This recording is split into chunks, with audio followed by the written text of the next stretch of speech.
World economic forum సదస్సు కోసం Davos వెళ్లారు తెలంగాణ సీఎం రేవంత్ రెడ్డి.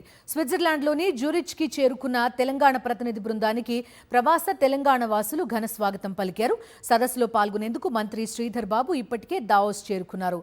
తాజాగా మంత్రి పొంగులేటి శ్రీనివాస్ రెడ్డితో పాటు పలువురు అధికారులు రేవంత్ రెడ్డితో కలిసి వెళ్లారు.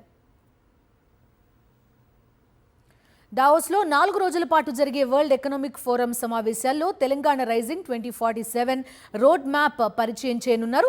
తొలి రోజు వివిధ రంగాలకు చెందిన పారిశ్రామికవేత్తలతో జరిగే సమావేశాల్లో రేవంత్ రెడ్డి పాల్గొంటారు.